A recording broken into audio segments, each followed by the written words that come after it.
Back in October, I went through a phase where I spent far too much time on my cell phone. As a consequence, I decided to live with a dumb smartphone in November. That means my screen was only black and white, and I had no access to social media, games, or the browser. In fact, I've removed all unnecessary distractions from my phone and used for what I need a phone. The navigation system when I get lost again, as my orientation is incredibly bad, and to communicate with others via messages and calls. Let's start with a look at my watch time. The last 2 weeks before the experiment, I spent 49 hours on my cell phone. That corresponds to 3.5 hours per day. In comparison, I used the cell phone from the 27th of October to 30th of November for only 33 hours. 33 hours in 35 days.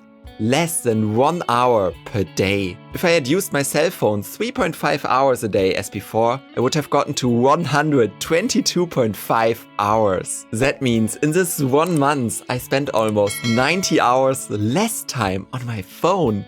That's nearly 4 whole days. I guess it's no surprise that this month was way more productive and I published lots and lots of videos. Let's take a closer look at my use time. These are the apps that I used. WhatsApp is actually quite high.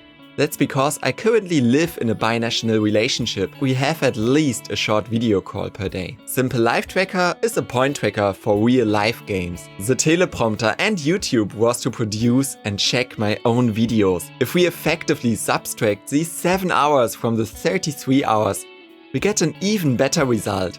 So much for the main numbers. What else has changed? A very, very interesting result achieved the black and white screen.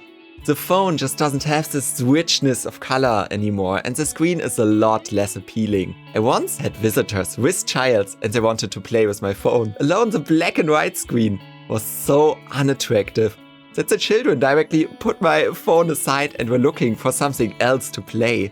That was actually really surprising. So the overall usage was automatically reduced, which was clearly noticeable. I still looked at my cell phone for about an hour on average, but many of these days were even less.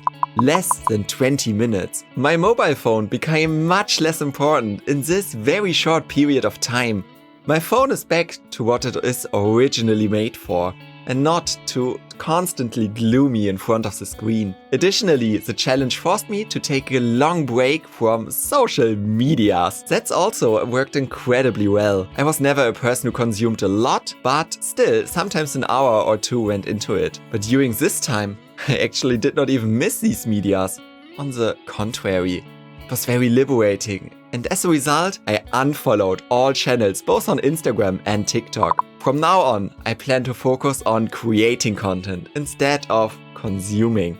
Yes, social media definitely comes in handy, for sure, but we waste far too much time on them as well. This video here shows that social media has a lot of downsides, way more than you would actually expect.